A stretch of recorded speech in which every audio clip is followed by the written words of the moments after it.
Part 5, The Galaxy Takes Notice. 6 months had passed since the battle at Varesh system. The Resolute had become famous throughout Coalition space. Admiral Jinho stood in a large conference room on Coalition Command Station Apex. Around him were holographic images of representatives from dozens of different species. The room was designed to be beautiful, with flowing curves and soft lighting, but today everyone was focused on the data being displayed. The data showed the Resolute's combat record: 12 pirate raids stopped, 7 civilian convoys defended, 3 Coalition vessels rescued from certain destruction, and most importantly, not a single crew member killed. The human carrier had done more in 6 months than most ships did in years. "The numbers are clear," Chancellor Dravix announced. His amphibious body rippled as he spoke. "The human supercarrier has exceeded all expectations. Fleet Admiral Korath, please give us your analysis." The Velkari Fleet Admiral manipulated the holographic displays. He was different from Observer Threndal. He was more open-minded. From a strategic perspective, the Resolute represents a new way of thinking. Its redundant systems give it 97% uptime. Most Coalition ships average 81%. Its recovery time from damage is 4 times faster than our fastest ships. And it costs 60% less to operate because its systems are simpler. Simpler means less capable, argued Ambassador Velkor. He was the snake-like alien who had mocked humanity from the beginning. The Resolute is slower and less maneuverable. It lacks advanced sensors. It sacrifices performance for reliability. Captain Hyun, standing beside Jinho, spoke up. "Ambassador, when a ship is disabled, its speed is 0. When its power fails, it cannot maneuver at all. The Resolute prioritizes staying in the fight. That is more important than theoretical advantages." Engineer Minji pulled up comparison graphs. "Our philosophy is simple. We design for the worst case. Yes, under perfect conditions, our ship is outperformed by specialized Coalition vessels. But combat is never perfect." She highlighted a key data point. In simulated battles where ships take moderate to heavy damage, the Resolute maintains 70% operational capacity. Comparable Coalition vessels average 35%. We do not build the best ship for perfect conditions. We build the best ship for terrible conditions. The room became very quiet. The delegates were thinking about this. For thousands of years, galactic ship design had focused on making better technology, faster drives, stronger weapons, more powerful computers. But humanity had taken a different path. They had focused on making ships that kept working no matter what happened.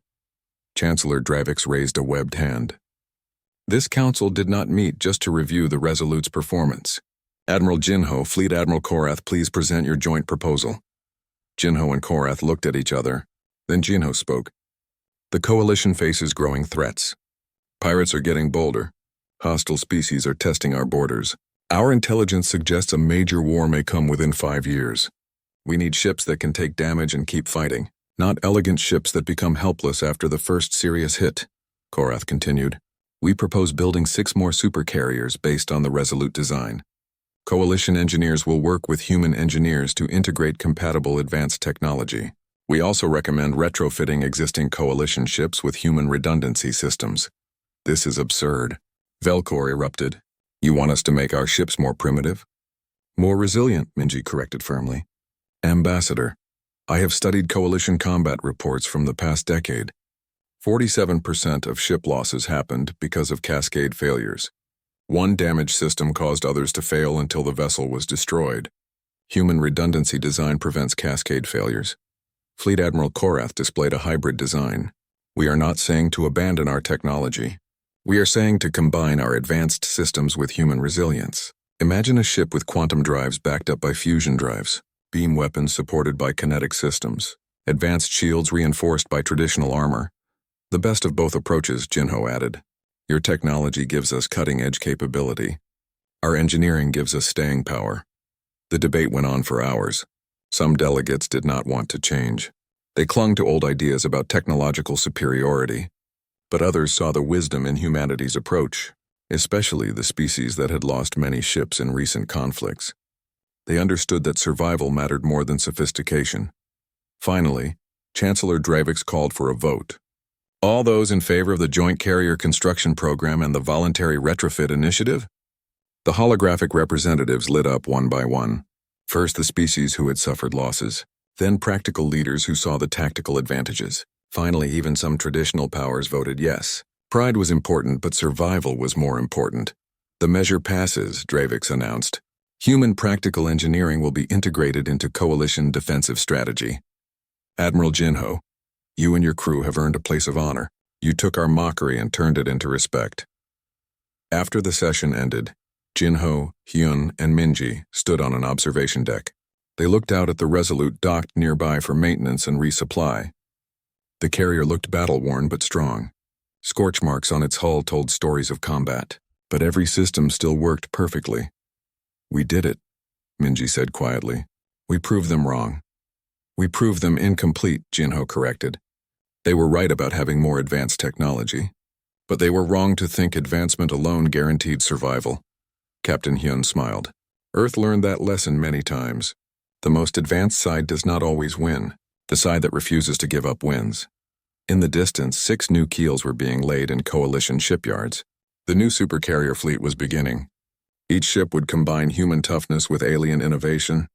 Each would carry the lessons humanity brought to the stars. That survival was not about never getting hit. It was about always getting back up. The galaxy had mocked humanity's primitive approach. Now they were embracing it. They were learning what humans had known since ancient times. The difference between sophisticated and effective. Between elegant and enduring. Between impressive and indomitable. The Resolute hung in space. Its blocky hull was scarred from battle but fully operational. It was a testament to human philosophy. Not the strongest or smartest survive, but those who adapt, endure, and refuse to quit. Admiral Jinho received a personal message from Earth. It was from his old teacher, retired Admiral Jinsu. The old man's face appeared on the small screen. Jinho, I watched the council meeting. Your father would be very proud. Thank you, sir. We just did what humans always do. Survive and adapt.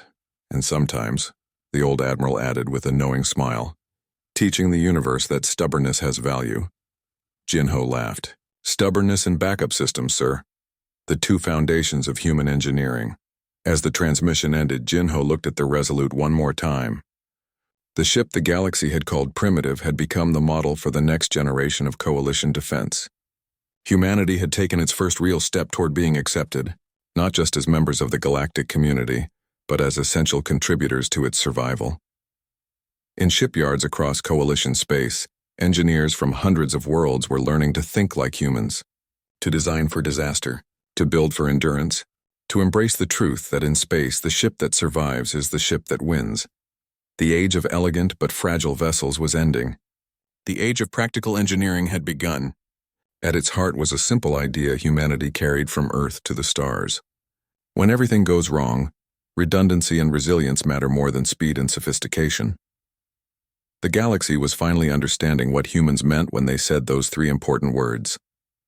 We keep fighting, no matter how bad things get, no matter how damaged the ship becomes, no matter how impossible the situation seems.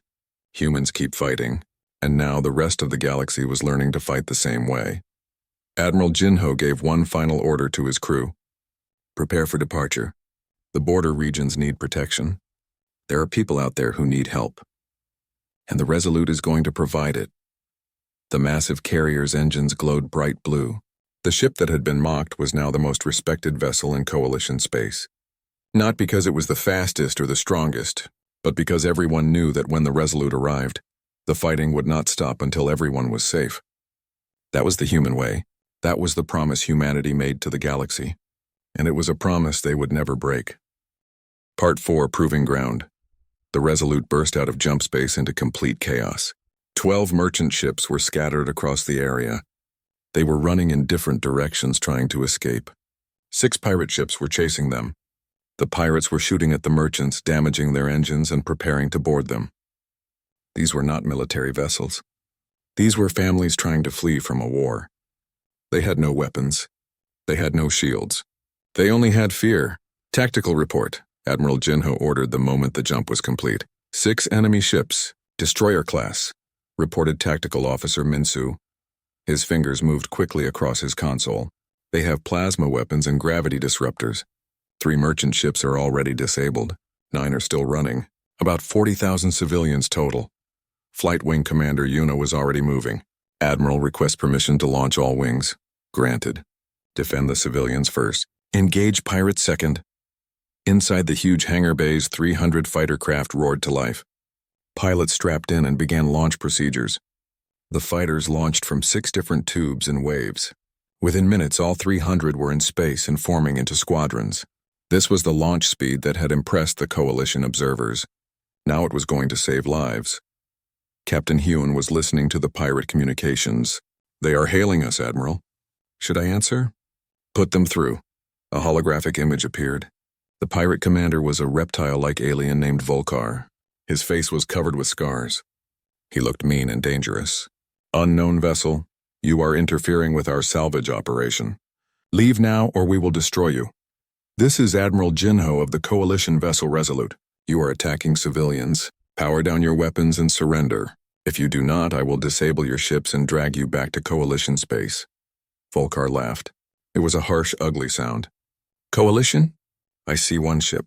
My scanners show you use primitive weapons and old drives. You are no threat to us, human. Leave while you still can." Jinho's face did not change. "You were warned." Jinho out. He closed the channel and turned to his weapons officer. "Dongwu, target the lead pirate ship. Show them what primitive means." The Resolute's railguns fired. Dozens of metal slugs shot through space. They moved so fast they were invisible. The slugs crossed the distance to the pirate ship in seconds. Energy weapons could be seen coming. These could not. The pirate shields flared as the slugs hit them. Then the shields failed. The slugs punched through the armor. They went through the hull. Explosions blossomed inside the pirate ship as critical systems were destroyed. "Target disabled," Dongwu reported. "They are venting atmosphere. Their engines are offline." The other 5 pirate ships stopped attacking the merchants. They turned toward the Resolute. Their plasma weapons fired, sending bright beams of superheated matter at the human carrier. The beams were powerful. They could melt through most armor. They hit the Resolute's shields hard. The shields absorbed the impacts. They flickered but held. Engineering Chief Suho's voice came through the internal comm. "Shield generators Alpha and Beta at 60%. Routing power from backup generators. Shields holding strong." "Their weapons use a lot of energy," Minsu observed. "They cannot fire at that rate for long." Meanwhile, the human fighters had reached the merchant ships. Squadron Commander Bora led her fighters to form a protective screen around the most vulnerable transports. "All merchants, this is Coalition Fighter Command. Do not change your course. We will protect you." 2 pirate ships tried to go around the Resolute and attack the merchants again. They did not get far. Commander Yuna's fighter wings swarmed them, hundreds of fighters against 2 ships. The pirates' shields were designed to stop big weapons from big ships. They were not ready for hundreds of small weapons from hundreds of small fighters. The basic ballistic cannons tore into weak points. Hull plating split open. Systems sparked and failed. The key thing about kinetic weapons, one of the flight instructors had taught, is that they are hard to see and impossible to absorb. An energy beam can be tracked and stopped. A solid slug just arrives and ruins your day. The pirates were learning this lesson the painful way. Their shields offered almost no protection against solid projectiles moving at enormous speeds. Human fighters were small and fast. They darted between the larger ships. Their cannons found vulnerable spots and exploited them. One pirate ship lost its main engine. Another lost half its weapons. They had thought the primitive humans would be easy targets. They were very wrong. Aboard the Resolute, Admiral Jinho watched the tactical display. Things were going well. "Captain Hyun, status of the civilian vessels?" "All 9 mobile merchants are under fighter escort and moving to safe distance. Our Marines are boarding the 3 disabled ships to protect them from pirates." The pirate formation was falling apart. 2 ships were disabled and drifting. A third was trying to jump away, but the Resolute's electronic warfare systems were jamming them. The human ship used signal jammers, not fancy quantum disruptors, but they worked just as well. The pirate ship could not get stable jump coordinates. It was trapped. "Admiral," Communications Officer Ki-hyun announced, "the pirate commander Volcar wants to talk. He is asking for surrender terms. Tell him to power down all weapons and prepare to be boarded. Any ship that tries to run will be disabled." The remaining pirate vessels obeyed. Their captains had finally understood their mistake. They had thought primitive meant weak and easy. They had been completely wrong. The humans had better tactics, better training, and better discipline. The fancy technology did not matter when the humans simply outfought them. The Resolute's Marines moved in to secure the pirate vessels. They transferred prisoners to holding cells. They made sure no pirates could restart their ships.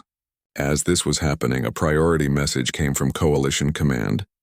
Observer Threndel appeared on the screen. His crystal body somehow looked humble. Admiral Jinho, we monitored the engagement. Your performance was exceptional. The Coalition Council wants to discuss deploying the Resolute to active combat zones immediately. Jinho allowed himself a small smile. I thought we were too primitive for active service, Observer. There was a long pause. I was wrong, Admiral. Your vessel is not primitive. It is resilient. There is a difference. A very important difference, one that may be critical for the wars ahead. After the transmission ended, Captain Hyun walked over to Jinho. They are finally taking us seriously. They are taking the Resolute seriously, Jinho corrected. We still have to prove that humanity deserves to be equal partners in the Coalition, not just builders of tough ships. One battle at a time, Admiral. One battle at a time. The Resolute began towing the disabled pirate vessels back to Coalition space. The merchant convoy's captain sent messages of thanks. 40,000 civilians owed their lives to the primitive human ship. Children who would have been sold as slaves were safe. Families who would have been killed were alive. All because the humans had arrived and refused to let the pirates win. One of the merchant captains, a gray-furred alien named Torvik, sent a personal message to Jinho. Admiral, my family was on one of those ships. My children are safe because of you. The galaxy calls your ship primitive, but I will tell my children that the most advanced ship in space is the one that shows up when you need help. Thank you. Jinho read the message to his crew over the internal channel. This is why we are here. Not to prove we are as advanced as other races, not to show off our technology, but to help people who need it. The galaxy can call us primitive all they want. As long as we keep saving lives, I do not care what they call us, the crew cheered. They had passed the test. Not the Coalition's official test with targets and observers, but the real test. The test of combat. The test of courage. The test of being there when it mattered most. They had saved 40,000 lives. They had defeated pirates. They had proven that human engineering worked exactly as promised. As the Resolute jumped back toward Coalition space, the word began to spread. The primitive human carrier had won its first battle. It had done so decisively and without losing a single crew member. Other races began to wonder. Maybe the humans were not as backward as everyone thought. Maybe there was value in their simple, tough, reliable approach. Maybe primitive did not mean bad. Maybe it meant something else entirely. Maybe it meant unbreakable. Part 3, Trial by Fire. The Resolute jumped through space and arrived at the Kalos system. This was where the Coalition tested all their military ships. The system had targets, obstacles, and monitoring stations. Ships from every member race had been tested here. Now it was humanity's turn. Admiral Jinho sat in his command chair on the bridge. Around him, his crew worked at their stations. The bridge looked different from alien ships. It had physical buttons and switches. It had screens that could be read even if the computers failed. Everything could be controlled manually if needed. Jump complete, announced Soman from the navigation station. All systems are working normally. We will arrive at the testing area in 6 hours. Good, Jinho said. All departments report status. One by one, the department heads confirmed everything was ready. Engines running perfectly, weapons loaded and calibrated, shields at full strength, fighter craft prepared for launch. The ship was ready for whatever the Coalition would throw at them. Jinho knew the aliens expected them to fail. That was fine. Humans worked better when people doubted them. A message came through from the testing coordinator. It was Observer Threndal, the same crystal being who had laughed at their proposal. His image appeared on the main screen. Admiral Jinho, the Coalition Testing Authority will evaluate your vessel for 3 days. We have prepared tests for every system on your carrier. Jinho noticed how Threndal paused before saying carrier, like he could not quite believe humans had actually built one. We are ready for any test you design, Observer. The Resolute and her crew will not disappoint. We shall see, Threndal replied. Then the screen went dark. Captain Hyun checked his displays. All departments report ready. Flight Wing Commander Yuna says all 300 fighters are armed and prepared. The first day of testing was basic performance. The Resolute had to do different maneuvers. Speed up, slow down, turn, reverse. The alien observers measured everything. As expected, the human ship was not the fastest. It was not the most agile. But it did everything it needed to do. It passed every basic test with acceptable scores. The second day tested combat abilities. The Resolute had to shoot at drone targets. It also had to launch and recover its fighter craft. This was where the observers started to pay more attention. The human ship could deploy all 300 fighters in less than 8 minutes. Most alien carriers needed 15 minutes or more. Their launch rate is impressive, admitted Hiskor, a snake-like alien who was analyzing the data. How are they doing it so fast? Quantity over quality, Threndal dismissed. Their fighters are as simple as their carrier. Basic engines and basic weapons, but Hiskor was not so sure. He had noticed something. The human pilots did not rely on computers to aim. They used their instincts. They guessed where targets would move and fired there. It was crude, but it worked surprisingly well. The alien drones were getting hit more often than they should be. The third day was when everything changed. The coalition coordinators had prepared a surprise test. Without warning, they detonated a special device that created a massive electromagnetic pulse. This was the kind of pulse that certain weapons made. It was designed to disable electronic systems. It would show how well the crew could handle an emergency. In the observation ship, dozens of aliens watched their screens. The pulse washed over the Resolute like an invisible wave. For a moment, the human ship's lights flickered. Shields dropped. Power fluctuated. Some systems went offline. Their shields are down, a technician reported. Power systems are failing, another added. This is what I expected, Threndal said. One electromagnetic pulse and their simple systems are already falling apart. Wait, Hiskor interrupted. His eyes were wide. Look at the recovery time. On the screen, something amazing happened. The Resolute's shields came back online within seconds. Power stabilized. Weapons reactivated. In less than 1 minute, the ship was working perfectly again. It was like the pulse had barely affected it at all. How is that possible? Threndal demanded. The pulse should have disabled them for at least 10 minutes. Our most advanced ships need 5 minutes to recover. On the Resolute's bridge, Admiral Jinho smiled. All stations report status. Primary power back online using generators 4, 7, and 12, reported Engineering Chief Suho. Generators 1, 2, and 3 are restarting now. Shields are back at full strength. Flight operations normal, added Commander Yuna. All fighters ready to launch on your command. The beauty of redundancy was simple. When the pulse killed some systems, others took over immediately. The electromagnetic pulse had stopped several generators, but the ship had 16 total generators. The pulse had disabled some shield projectors, but the ship had multiple shield systems. Everything just rerouted around the damaged parts automatically. They are still fully operational, Hiskor said quietly. There was something like awe in his voice. After a pulse that would leave our best ships helpless, they barely noticed it. Captain Hyun's console beeped. Admiral, the observers are asking how we recovered so fast. Tell them we used practical engineering, Jinho replied with a slight smile. Ask if they want to see how we handle multiple system failures at once. In the observation ship, the mood had changed completely. The aliens had been making jokes and laughing at the primitive humans. Now they were silent. They were looking at the data and not believing what they saw. The simple human ship had just done something their advanced vessels could not do. Threndal stared at the displays. His crystal body flickered with agitation. This changes nothing. One successful test does not mean the design is valid. Observer, Hiskor interrupted. We just received a priority alert. Pirates are attacking a civilian convoy in the Varesh system. It is 2 jumps from here. The nearest coalition ships are 4 hours away. Everyone went quiet. This was not a test. This was real. Somewhere out there, civilians were dying. The aliens looked at each other. Then they looked at the Resolute. The human ship was right here. It was fully powered and fully armed. It had just proven it could take damage and keep going. Admiral Jinho's voice came over the open channel. Observer Threndal, we are receiving the same alert. We request permission to stop testing and help those people. The coalition observers looked at their disabled test equipment. They looked at their complicated ships that were hours away. Then they looked at the human carrier that could be there in 70 minutes. The choice was obvious. Permission granted, Threndal said. His voice was much quieter now. Show us what your practical engineering can do in a real battle. The Resolute's engines flared bright blue.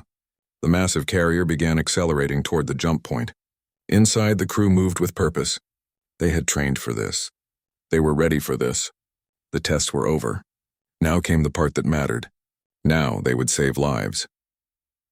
As the ship jumped to faster than light speed, Admiral Jinho stood and addressed his crew over the internal communications.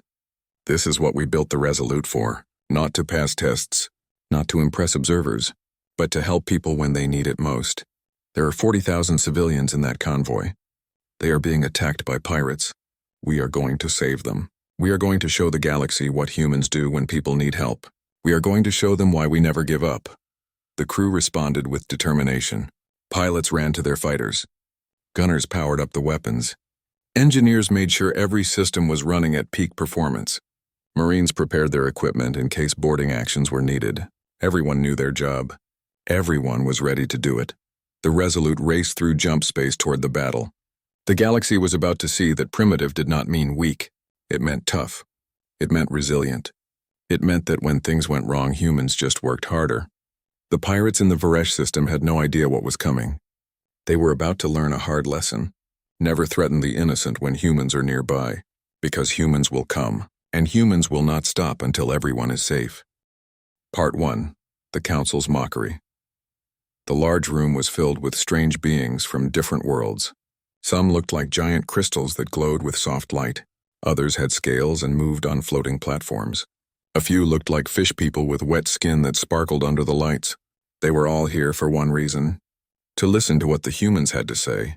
Admiral Jinho walked to the center of the room. His uniform was clean and pressed. His boots made soft sounds on the smooth floor. Behind him stood Engineer Minji and Captain Hyun. They carried tablets with information about their big idea. The room became quiet as Jinho began to speak. "Thank you for listening to us today," Jinho said. His voice was calm, but everyone could hear him clearly. "We want to help protect the galaxy. We want to build a large carrier ship. It will hold 300 fighter ships. It will be a moving command center that can help during battles." A strange sound filled the room. It sounded like wind chimes mixed with grinding rocks. The crystal beings were laughing. One of them moved forward.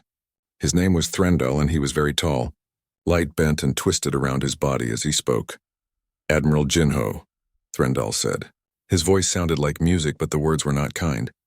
"Your people have only been flying between stars for 15 years.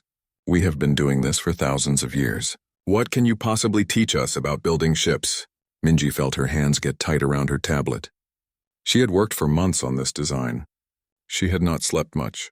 She had missed her daughter's birthday party. All to make something that would help. And now these aliens were laughing at her work. Jinho did not look angry. He kept his face calm. "Our design is different from yours. We call it the Indomitable Earth Project Mark II. Some people might call it simple, but simple means it works when things go wrong. It has many backup systems. If one thing breaks, another takes over."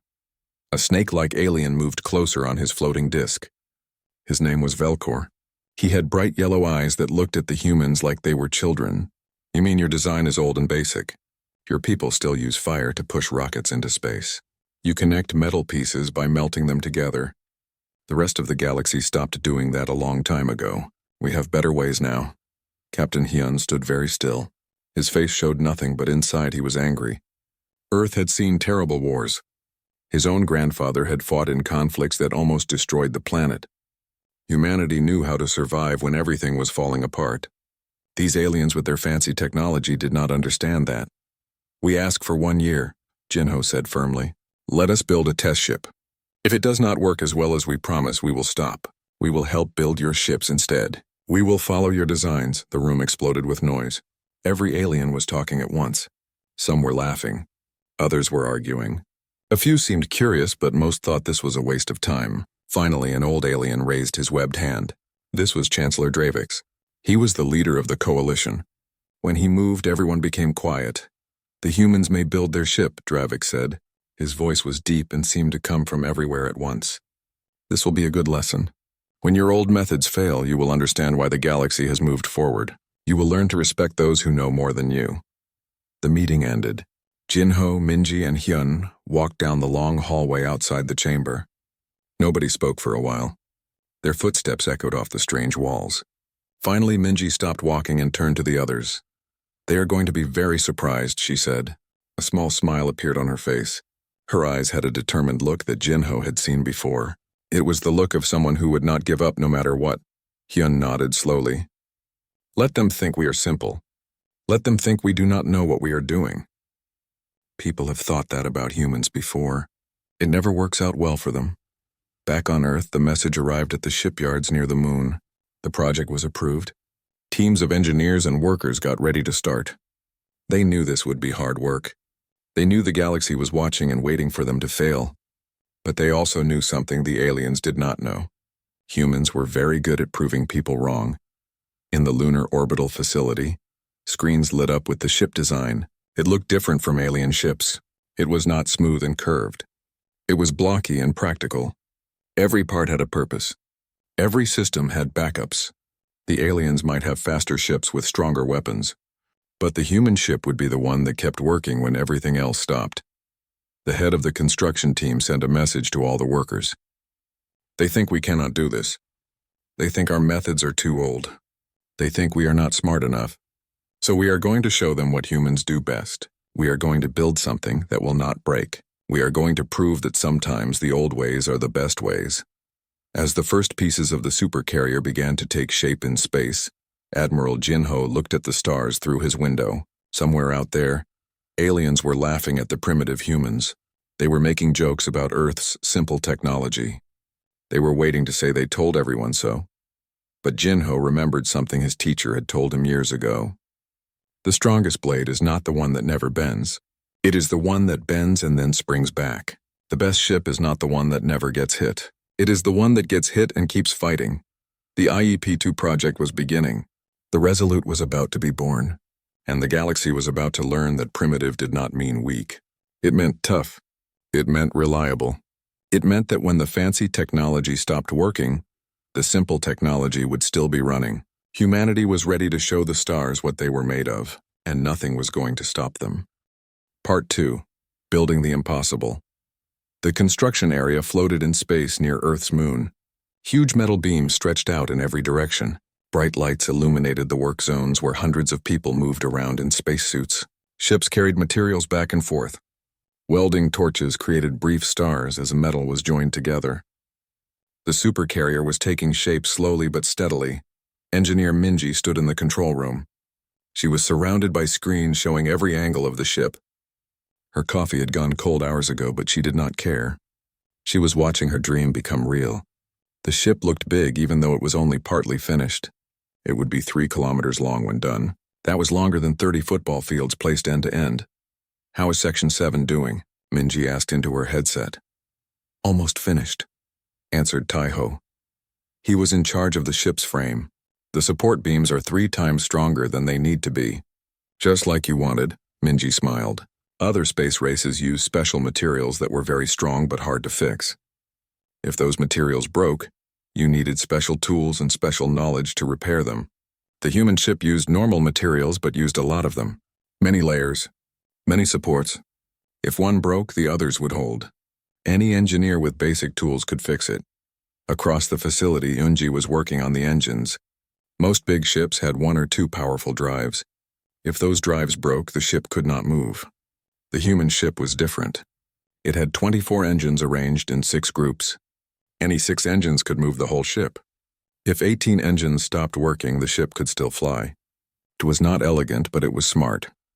The power system is connected, Yunji reported over the communications channel. We have 16 separate power generators. Any 6 of them can run everything on the ship. The alien observers think we are crazy, but I would rather be crazy than sitting in a dead ship. In another part of the construction zone, Dongwu was installing weapons. The coalition observers had laughed when they saw the weapon choice. Human ships did not use energy beams like most alien vessels. Instead, they used railguns. These were basically very advanced cannons that shot metal slugs using magnetic force. The slugs moved extremely fast and hit very hard. They make fun of us for throwing metal, Dongwu said to his assistant Jihye. They do not understand that simple weapons work better. Their beam weapons need special fuel and lots of power. Our railguns just need metal and electricity. We can make ammunition from asteroids if we need to. Jihye grinned as she tightened another bolt. Also, their shields are designed to stop energy. They are not so good at stopping solid objects. A fast-moving piece of metal goes right through. 3 months after construction started, the first inspection happened. A small ship arrived carrying coalition observers. They came aboard the construction platform. The lead observer was Shenrak, one of the crystal people.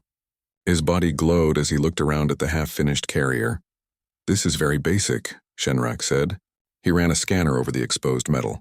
"Multiple armor layers? Mechanical backup systems? My people stopped building like this 5,000 years ago.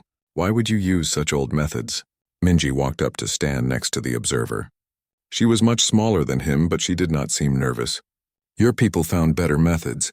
That is good for you. But better methods need better support. If your shield generator breaks in deep space, what do? "We call a repair ship," Shenrak answered. He sounded like this was obvious. "They bring the parts we need and fix the problem. And if you cannot call for help? If you are far away from your bases? If you are in an area where communications do not work? If you are in the middle of a battle?" The crystal alien's glow flickered. This was a sign he was annoyed. "Those situations are rare if you plan correctly." Admiral Jinho had been watching quietly. Now he spoke. "War is what happens when plans fail, observer. We are not building the prettiest ship. We are building the ship that still works when everything goes wrong." Over the next months, word spread through the galaxy about the strange human ship. Some aliens were curious. Most thought it proved humans were backward. The Velkari Navy even published a report. The report said the human carrier would be useless in combat because it used old technology. But the humans kept working. They did not care what the report said. They installed backup systems for the backup systems. Every critical component had 3 or 4 replacements ready. The ship would not be fast. It would not be the strongest. It would not have the most advanced computers. But it would keep working when other ships had turned into floating junk. Late one night, Minji was still in the control room. Most of the crew had gone to sleep. She was reviewing the armor specifications when Captain Hyun came in with 2 cups of hot tea. "You should rest," Hyun said, handing her a cup. "You have been here for 16 hours. "I want to check everything one more time," Minji replied. But she took the tea gratefully. The warm cup felt good in her hands. "The galaxy is watching us. If we fail, it proves they were right about us." "And if we succeed?" Hyun asked. Minji looked at the main screen. It showed the carrier from outside. The ship was 70% complete now. It bristled with weapons and sensors. It looked tough and mean. "If we succeed, we change how people think about ship design. We show them that new is not always better. We show them that humans belong in space." By the 8th month, the carrier was almost done. The last armor plates were being welded into place. The final weapons were being installed. The power generators were all online and running tests. 300 fighter ships had arrived and were being stored in the huge hangar bays. Everything was on schedule.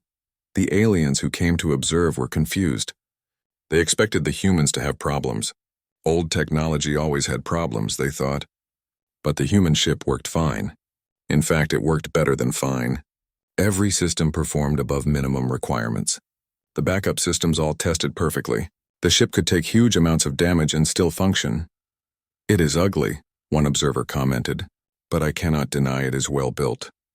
"We did not build it to win beauty contests," Minji replied. "We built it to win battles." The final test was coming. The coalition had prepared trials in a remote system. The human carrier would have to prove itself. It would be tested in every way possible. If it failed, the project would end. If it succeeded, humanity might earn respect from the galaxy.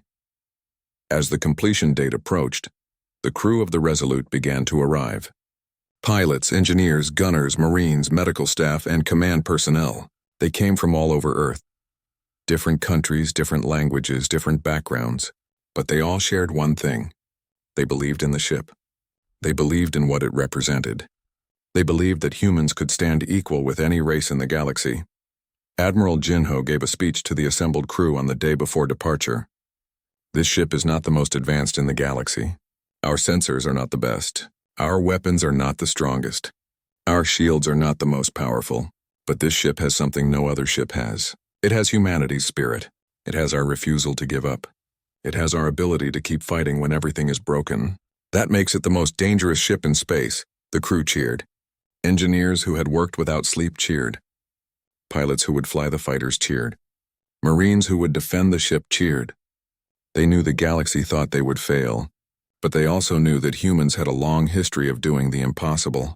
Tomorrow, they would take the Resolute to the testing grounds, and they would show the galaxy what human engineering could do.